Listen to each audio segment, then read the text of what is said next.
This is episode 53 of This Makes Me Happy. Welcome to This Makes Me Happy, a podcast about people and what makes them happy. I'm your host, Bernardo Margulis. I'm a designer, art director, and educator, and I'm the principal of This Makes Me Happy, a design studio where I help my clients with branding and visual communications. I'm very happy to present This Makes Me Happy, the podcast, where each week I chat with a different person about what makes them happy. My guests come from all walks of life, and each of them shares their own personal happy stories. Join us every week for a unique conversation. Hello. Today I am very, very happy to have Sigal Cohen with me. Sigal is the founder and director of Sigal and lead designer of apparel for Zumba wear. Hi Sigal, how are you doing? Hi Bernardo, good. How are you? Good, and I'm very happy to talk to you. I've been wanting to have you on the show for a while, and you recently had a baby, and I delayed it a little bit. I'm so excited. I'm so excited to be here. Thank you for inviting me. And thank you for accepting. And then we had a very good pre-recording. I've been wanting to chat with you for a while, and I'm happy it's happening. So is there, else from the introduction, is there anything you want people to know about you? I am a total control freak, both in my life and in my work. When I work, I like to control all the pieces in the process. And that's something that I've had to learn to let go because, in apparel, and it's different from graphic design or web design where you can do an entire project and take care of it from beginning to end. When you work in apparel, it's different, especially if you work in mass production or in an industry or within a company. You create things and then you hand them off for the people that are going to develop them for you and make them for you and manufacture them for you. And that's something that I had to learn how to do, to let go of something and prepare that something, to let it go and to be able to explain to a third party or to another person how to make it into a reality or how to make it happen. So, I'm a control freak and making sure that all the details are covered and making sure, and I drive everyone crazy. So that's one thing. And in my life too, I remember one of the things that when my firstborn was born, I wouldn't let anybody touch him. I would tell everybody what to do, how to do it, as if no one else in the world or ever had any babies. I was the only one, like the only woman on earth that had a baby, and no one else knew how to do it. So you're a mama bear where your baby was born. Yes, I was. And, I had to control from the minute he woke up in the morning, how he was fed, how he was clean, how he was dressed, what he was doing, until I learned, first of all, he'll figure it out on his own. Babies are free thinkers, and more than we think and more than we know, they will resolve things and experience things and experiment with things, and that's how they grow and learn. So as soon as I started understanding that, I knew and I started letting go.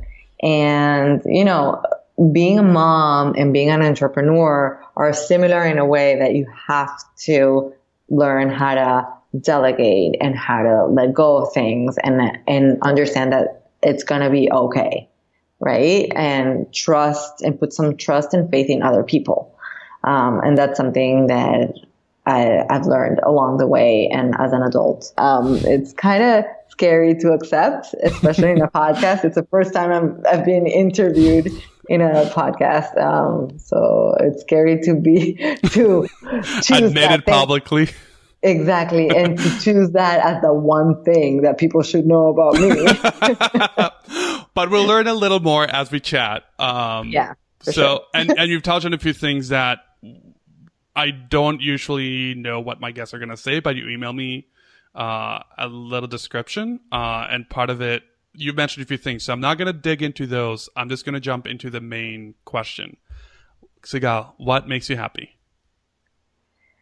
Well, happiness for me is the sum or it's made of very small moments and instants, especially in this moment in my life. It's not like a permanent state of mind, or it's not like a permanent thing.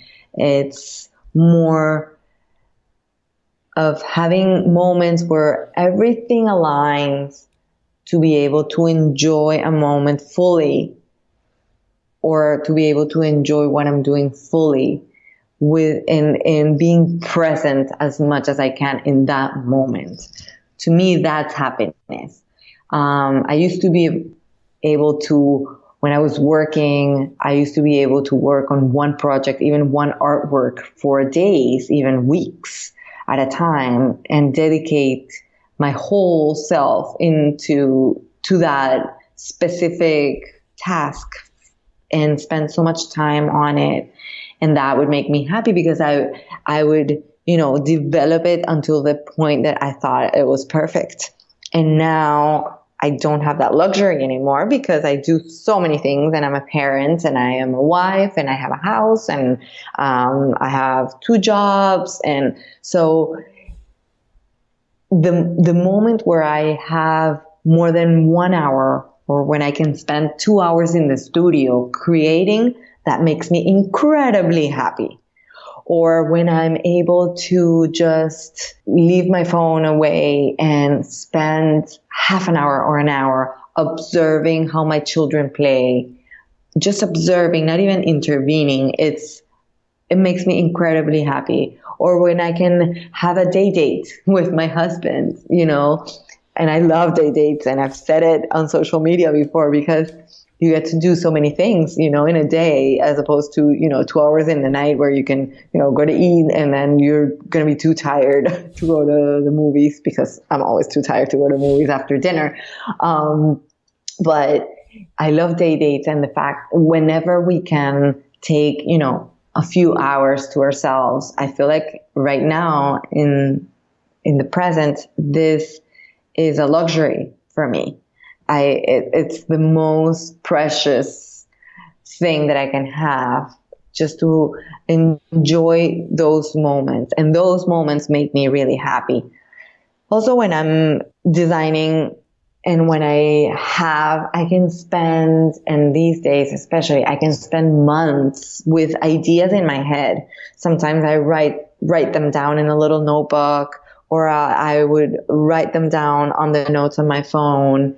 And finally, when I get the chance to sit down and take them all out on a sketchbook, or when I'm thinking of a sketch that I want to do, and then I grab a piece of paper and I'm able to do it, and it comes out completely different from what I was thinking, that makes me happy, because it means that it's no longer in my head trapped. It means that I put it somewhere where I can see it, where the world can see it. And I love showing, when I'm able to show myself and the world what I have trapped in my head, and I can put it on a piece of paper or on a piece of cloth. It's the most invigorating feeling. So there are a few things. So I'm going to unpack them one by one, or in groups. The first thing is being in the moment. What does that mean for you? And how's it different now that you have limited time versus before when you have a limited time? Yeah. Well, being in the moment is trying to shut everything off. And a lot of people talk about shutting off social media, or shutting off your cell phone, or leaving it somewhere else. For me, it's also shutting off my brain, because my brain never shuts off. So, I make real efforts to put it on standby. And I won't say shut it off, because it does wonder sometimes when I'm in the moment. But, being able to enjoy, even just opening the door to my backyard and just sitting outside and just listening to the sounds of nature, or being outside with my children and just being present with them and observing them and playing with them, or walking to the beach, which is very near to our house. And we don't go as regularly as, or I don't go as regularly as I would love to go. But when I do, it's like anything can happen. But if I'm able to focus on what I'm doing and I'm able to enjoy myself, it doesn't matter what's happening outside of that little space or that little moment. It doesn't matter. When I'm able to put those things in perspective, when I'm able to put those things out and make them, a secondary thing and not a priority, then I'm fully happy. Being present, being able to have a conversation with my husband without social media or without screens makes me happy.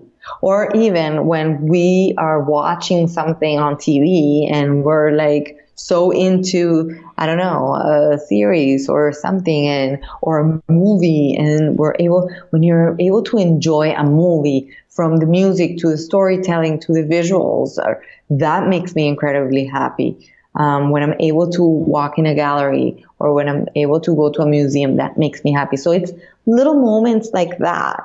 And when I'm able to let go of everything else and enjoy that specific time, that is being in the moment for me. And you're mentioning a few different things that are, and we mentioned before I can't remember mentioning it in the pre-recording or once we recorded, but there's no life-work balance. It's just life-life balance. So you're talking about being present while you design, and then being present with your children, and then being present with recreation. Is there a difference with being present with all of those? Do you think that they fight with each other, or is it a balance? To me, there's no such thing as a balance of life and work. I don't think there is. I think that there are days where my head and my body is completely committed to my work because I have a deadline, or I put myself in a situation where I want to push a collection out for my own brand. So it's going to be a week of like full work, all work on mode. And there's going to be another week where my children are my main focus, or a day that I have this deadline that I have to work, and I'll work the entire day until I finish in the middle of the night. And the next day I'm going to focus on my children, and I'm going to go to the school because there's something going on in my child's school. And then I'm going to take him to the park, and then it's going to be a full day where I'm going to be with my child. So every day will have its main driver, and every day is different because I've chosen to work for myself, and I've chosen to not be in an office. I've chosen to have that mix of moments during the day. So depending on the most important thing for that week or that day, that's going to drive my attention, and that's going to drive my focus. And are you able to always be present regardless of what the week brings? Not at all. It's really hard. I try really hard, and I'm conscious about it. And I try to be mindful as possible and as aware as possible. But it is really hard. Sometimes it's really hard to just concentrate and focus because there's something, it's really hard to concentrate on designing when you have, a child, when you're also focusing on, teaching your child how to sleep during the first few months, So I strive to do it. I am successful at it a lot of times, and I'm not, and sometimes I fail at it. And I take every day as it comes. And I understand that it's also, this moment in my life where my children are very little. I'm forming a family, and it'll pass. They're only going to be small for just a small period of time, and it's gone by so fast, and it's going to, I'm going to be able to look back and say, wow, I can't believe that my children are grown. And and I know that if I would have stopped working or not decided to do my own brand, I'm going to look back and I'm going to say, why didn't I?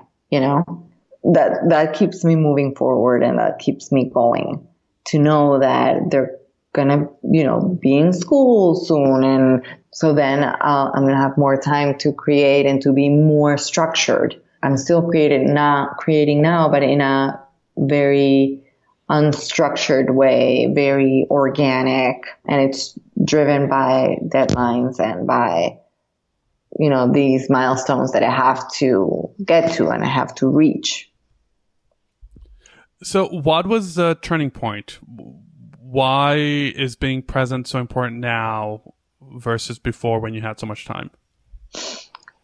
I guess understanding that my mind had to be fractured, that I had to fracture my way of thinking. And I've always been the person that's thinking of 100 things at the same time. But when those things are family and your own children, that's when it hits home and it becomes, wow, what am I going to do now? This, being a parent is the hardest thing that I've ever had to do. Designing, creating, competing for awards in design, traveling and representing my country, studying abroad on my own. Things like that have been nothing compared to being a parent. For me, I feel like for some women or for some people, being mothers or being parents come more naturally or come easier. For me, I've had to learn how to be a parent. I've had to teach myself how to be a parent with, resources from friends and family, but with resources of, studying and reading. And so I feel like being a parent definitely changed me. And having to slow down. That's something that I didn't even know what it was until I had to actually do it, because that's what you do when you have children. You slow down, and I feel like that's the most important thing that I've learned as a parent, to slow down and to take it easy. And how do you reconcile being such a perfectionist with that fracturing and that splitting work, family, children? I mean, it has been a challenge, but I feel like today it's easier than doing it, 20 years ago. And I also have had to learn to work smarter and more efficiently and use my time wisely. I've understood that it's the only way to being able to accomplish my objectives as a designer for clients and as a business owner, and also be present for my children. And so to understand that I have this limited amount of time and I have to schedule what I'm going to do, and to-do lists are my friends, they got my back. and notebooks with to-do lists, I have millions of. And, I even sometimes keep a notebook next to my bed, and more than with creative ideas, it's full of to-do lists. I've learned that if I sit down for 5 minutes to write everything and just check them off, it all works out. It feels so good, right? Yeah. It makes a huge difference. Yeah. Well, today is a good moment to be an entrepreneur. The internet has so many tools today that help us as creative entrepreneurs to succeed. Well, and not only are you an entrepreneur, but you're an entrepreneur, you have a job, so you're doing a double. Yeah. in addition to your children, and Yeah. you have a 9-month-old and a 4-year-old. So it's a Yeah. lot. Even if it's easier, it's a lot. It is. It is a lot. And some days I feel like I'm drowning. Sometimes I really feel that way, that I have so many things to do. I don't know where to start. The only thing that I can do and the only way is to take it easy, take deep breaths, and write a to-do list and prioritize. And that's the only way I found to be able to push it through and to be able to have everything going on at the same time. Yes, I'm a designer for companies. I design textiles and apparel for companies. My main client is Zumba Fitness, and I also have my own collection of resort wear. So yeah, it's a lot, but I take it day by day, and not every week is committed to all the projects at the same time. I schedule my weeks according to what's most important. Have you noticed a change in the way you enjoy the moments, or the way from before and now that you have that consciousness of enjoying the moment? Sort of. I think that before, you take so many things for granted, to be honest. And not in a bad way, but, I used to think, oh, I don't have enough time to do certain things, And now I say, I can't believe I used to say that 5 years ago. I can't believe that. Your mindset adjusts to the different times in your life. As I said before, that happiness is not a permanent state. It's not a permanent thing. There are some moments that I feel when I am thinking about a project or a design or a collection that I want to put out, and I'm thinking about it for so long, and I don't get the chance to sit down and write it or sketch it, or after I've done all my original artworks and I'm ready to scan them in and to do all the compositions to create my prints for a collection, and I'm not able to actually finalize the work, it can make me miserable. And that's one day. And the next, when I'm able to sit down and finish it, I'm the most happy gal in the world. One of my friends told me once, everything for you is a number 10 because you give everything a 10. Everything is so important at the same time. I've had to learn, how to give a number 10 to certain things and understand that the other things are 9 or 8, sometimes 7. Do you enjoy those 9s or 8s or 7s any less? Does it make you any less happy? No, to be honest, no. Because I've come to terms with the fact that if I'm not going to dedicate 3 days to one artwork and I'm going to dedicate 2 hours to it and I finish it off and I love it, and then I'm super happy. Since now I work more efficiently, I don't need to spend so much time on something because I know that I can make it happen in less time.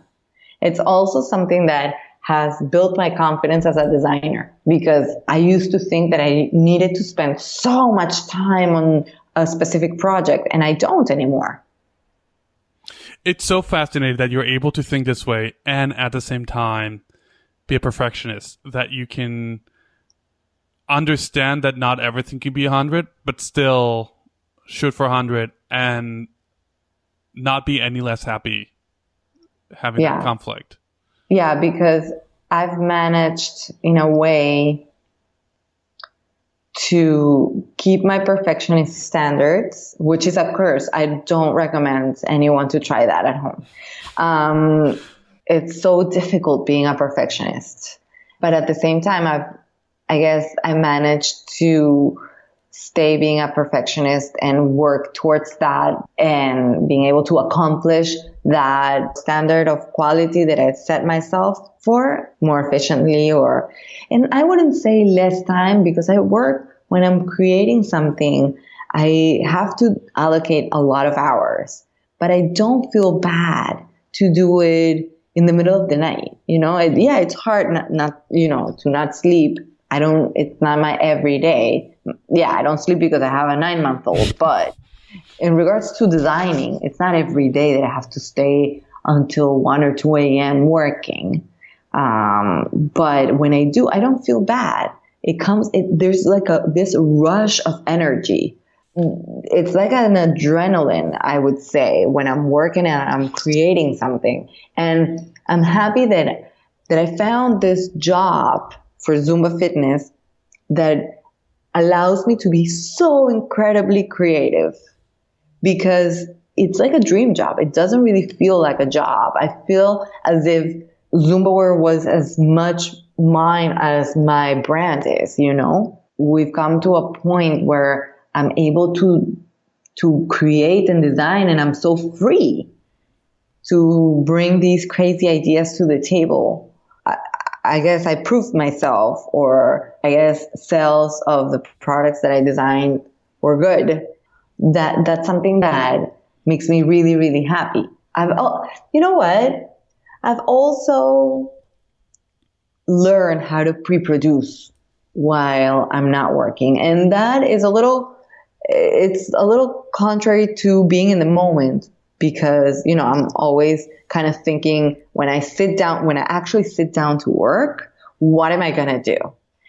But I take moments like when I'm driving, or when I'm bathing, or when when I'm by myself doing non-work related things that I'm pre-producing.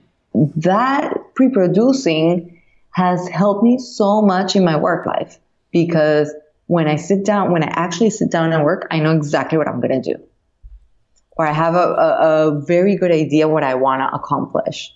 It's like mood boarding in my head. Well, as a designer, we're taught to always be thinking about design. It's almost embedded in us that you shower and you take a walk, and then you're driving, you're thinking about your next project, and there's no way not to think about it, which I think it's a good segue. You also mentioned that design makes you happy. What about design makes you happy? I'm obsessed with color and with color combinations. When I create color combinations that are unexpected, but are at the same time, for Zumba, they are cool and hip.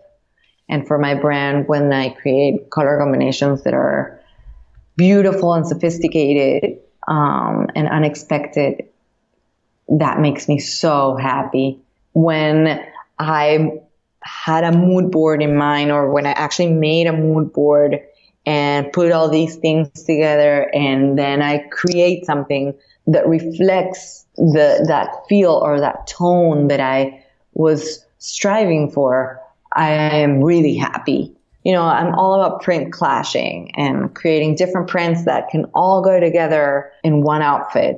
So for example, for my first collection of kimonos, when I designed, you know, these 8 prints, I thought of them in a way that they could all go, one person could wear all the prints in one go, and it would look fantastic. So it's all in my head in these little pieces. When it actually is put together and I see it clearly, it makes me so happy to see that I was able to accomplish that I was dreaming of, you know?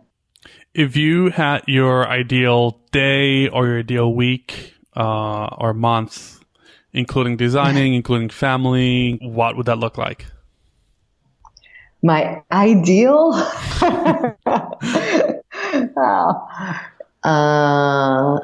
A week. No, let's say a day. Let's say a week. So the idea would be to wake up like at 7:30 or 8 would be nice, instead of like 5:30 or 6. And I'm not big on working out, but going for a run would be nice along the beach where I live for half an hour every day.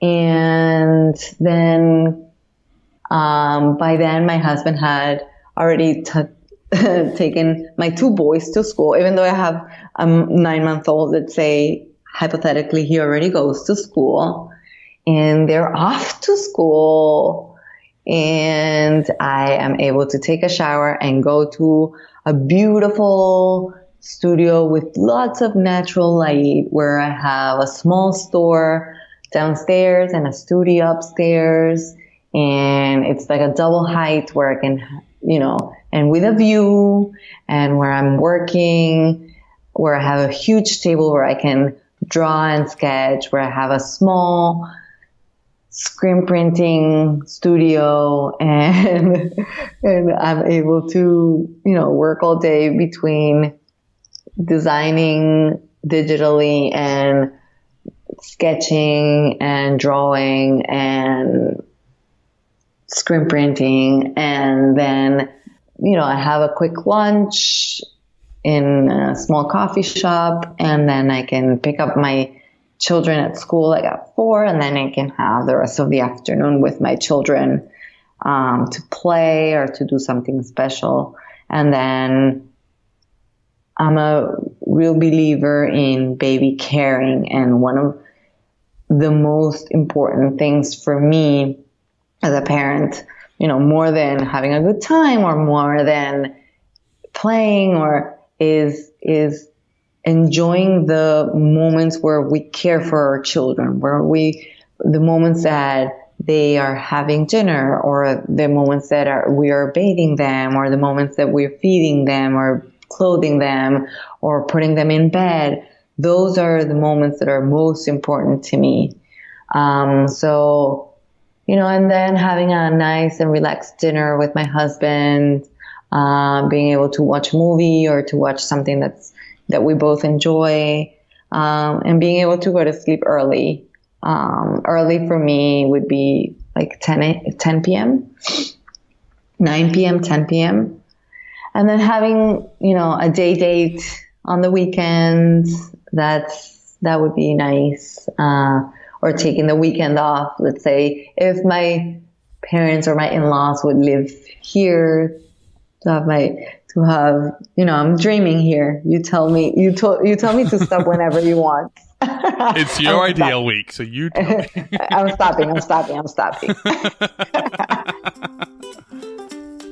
Okay, Sigal, now I want to go to the rapid fire section, and I have a few quick questions about different things that make you happy, and I want your gut reaction. Are we ready? I'm so scared. Okay, shoot.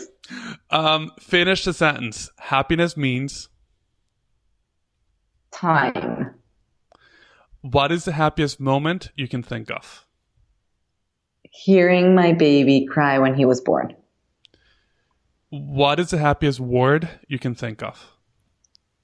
Color. I was going to ask you, do you have a happy color? Pink. Why the hesitation? Because my happy color is pink and mint and navy and mustard and all of them. Yeah, all the colors are my happy color because I mix them all the time. Do you have a happy food? All the food. Yeah, sweets. Not ice cream, but cake. Hazelnut spread. Nutella. That's what was in my head. I was going to ask you if that was it. Yeah. And what is the last thing you remember that made you happy? Bernardo, this is so hard. Just now when my son gave me a goodnight kiss, it made me so happy. But those are little things. But I also got an order from Anthropology for my pieces. So wow. So that's huge. But I have that thing going on, and then my son comes and gives me a kiss. So they're equally exciting and important. And can I tell you how sweet it was that we start recording, it was time for him to go to bed, and you asked me to pause. It's like the fact that, and you told me ahead of time that your children are, your children are it. And the fact that we had the schedule and you said, you know what? My child's go to bed. I'm going to say goodnight to him. And then we get going. I love that you have those priorities and then you take such attention to them.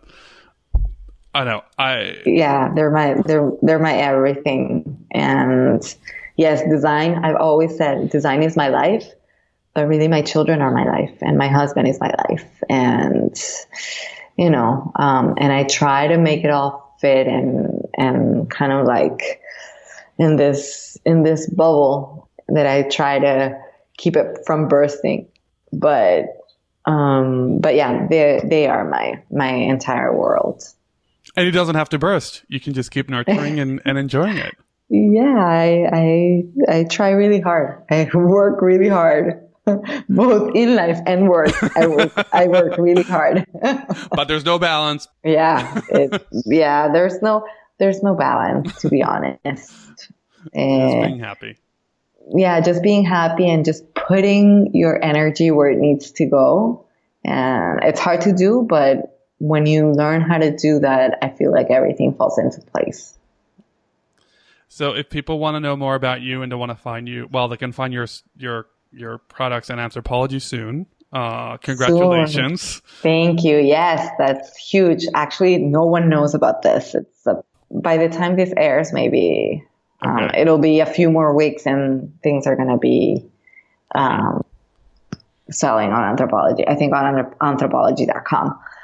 And they can find me. Everyone can find me on shopsigal.com. Sigal, like my name, Sigal. That's the name of my brand. And there's a little section that's called My Story. And they can find what my brand is all about there. They can find me on my email, contact@shopsigal.com. I try to answer every email I get in the next 24 to 48 hours. And they can find me on Instagram, which is, again, Shopsigal. And Instagram has become sort of like my outlet, like my blog. I don't have a blog, but it's like Instagram has become like blogging to me because, I've made it very personal and I've made it's me who posts every single thing there. And I'm behind everything that's posted on my Instagram account. So even though it's for my brand, I've tried to make it always from a personal standpoint, because it's me who's inventing all those crazy. That's where people can find me in my direct message, or that's it. And everyone just go to the Instagram, just the website. I love color, I love patterns, and ever since you put the website out, everything you put out, it's beautiful. So everyone should just go and check it out. Thank you so much. Thank you for having me, Bernardo. It's been a treat. And it's been my treat, and I'm so happy we got to talk and people didn't hear the whole thing. We talked for like almost an hour before we started recording. So yeah, crazy. I appreciate that in your busy schedule we got this time, and thank you very much for sharing. Thank you. Thank you for having me. Thank you, Sigal, for sharing what makes you happy. And thanks everyone for listening. A special thanks to Jason Zapolo for editing this episode, Orly Margulis for help with social media, and Rocio Castañeda for ongoing support. You can learn more about this project and listen to past episodes at thehappypodcast.com, and you can find us on social media on Twitter, Facebook, and Instagram at thehappypodcast and youtube.com/thehappypodcast. You can go to iTunes and subscribe for updates on your device, and if you leave us a 5-star review, more people can find us. Thank you for listening, and see you soon.